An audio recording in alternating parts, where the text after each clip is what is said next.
Have you ever felt that maybe the universe is way more bigger than what the science books have told us?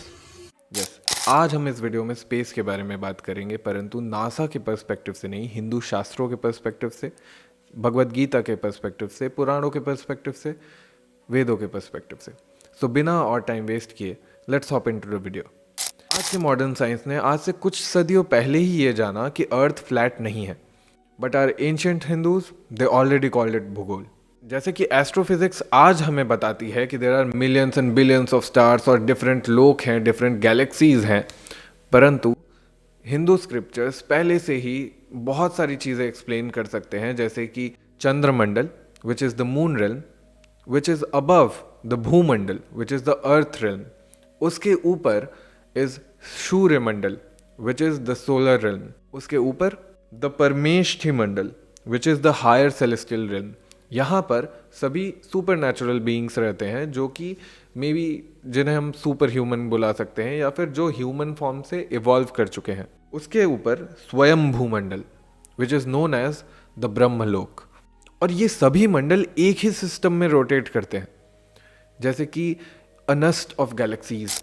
आज की हमारी modern science हमें ये बता पाती है कि there are hundreds and billions of stars in a observable universe, but हमारे एंशियंट हिंदूज इसके भी आगे ऑब्जर्व कर सकते थे, इससे भी आगे देख सकते थे। जैसे कि पुराणों का एक बहुत ही फेमस प्रसंग है, जहाँ पर एक बार ब्रह्मा भगवान विष्णु से भगवान कृष्णा से मिलने जाते हैं वैकुंठ धाम। वहाँ पर जाकर उनके गेट कीपर्स को वो कहते हैं कि जाकर विष्णु को बताओ कि ब्रह्मा आए हैं। जब गेट कीपर्स विष्णु को बताते हैं तो विष्णु पूछते हैं कौन से वाले ब्रह्मा आए हैं। जब ये बात ब्रह्मा को पता चलती है तो ब्रह्मा काफी कंफ्यूज हो जाते हैं कि मुझे छोड़कर भी कोई और ब्रह्मा है। जब कृष्णा अपने योग माया के शक्ति से भगवान ब्रह्मा को सभी इनफाइनाइट यूनिवर्सेस के इनफाइनाइट ब्रह्मास को दिखाते हैं, क्योंकि वहां पर किसी ब्रह्मा के 1000 सर थे, किसी ब्रह्मा के 100 सर थे, किसी ब्रह्मा के अष्ट सर थे, किसी ब्रह्मा के लाखों सर थे, किसी ब्रह्मा के करोड़ों सर थे, और हमारे ब्रह्मा के चतुर्मुख थे। यहाँ पर ब्रह्मा ये देखकर काफ़ी ज़्यादा शॉक्ड रह जाते हैं और कृष्णा उन्हें ये एक्सप्लेन करते हैं कि देर आर इनफाइनाइट यूनिवर्सेस और हमसे भी काफ़ी बड़ी बड़ी गैलेक्सीज हैं, और हमारी गैलेक्सी उन सब में से सबसे छोटी है। और ये बात आज से सदियों पहले हमारे हिंदू स्क्रिप्चर्स में लिख दी गई थी। अब सबसे इंटरेस्टिंग बात, मॉडर्न साइंस ये कहता है कि इस यूनिवर्स में हर चीज़ मास प्लस एनर्जी से बनी है, पर हिंदू स्क्रिप्चर्स ये कहते हैं कि ये पूरा वर्ल्ड माया से बना है। दैट्स इल्यूशन, और you can say materialistic realm.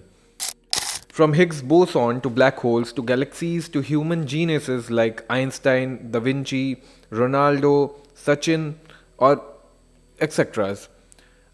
You will observe कि इन सब का एक पैटर्न है, माया, जिसके ऊपर एक सुपीरियर एंटिटी है जिसे कहते हैं योग माया।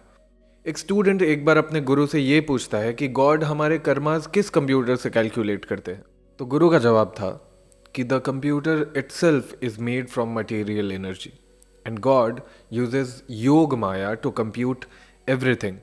योग maya which is basically a divine super intelligence. इस योग माया से God knows every thought we ever had, not just from this lifetime but infinite lifetimes, not just for one soul but infinite souls, and this cosmic processing is far more beyond than quantum computing. इतना सब कुछ के बाद भी शास्त्र कहते हैं ये जो million and billions of galaxies जो डिफाइंड है, ये नेब्यूले, ये ब्लैक होल्स, ये अलग अलग सोलर सिस्टम्स, ये सब कुछ गॉड के क्रिएशन का सिर्फ 1/4 पार्ट है। सिर्फ 1/4 पार्ट, तो बाकी का 3/4 पार्ट क्या है? एक ऐसा दिन जहाँ पे कोई माया नहीं, जहाँ पे कोई कर्म नहीं, जहाँ पे कोई मृत्यु नहीं, जहाँ पे कोई समय नहीं। वहाँ everything is made up of sat, chit and ananda. Sat which is external existence, chit that means consciousness, chetna, and ananda which is bliss. Actually, this is the state of consciousness which one wants to attain after death. This is called moksha. If this ancient knowledge blew your mind, imagine और कितनी ऐसी cosmic secrets हमारे शास्त्रों में छुपे हैं. Let me know if you want any of these videos in the comment section, and I'll meet you with the next part of this video. Until then, subscribe to Shunya. We'll meet soon. Jai Bhavani.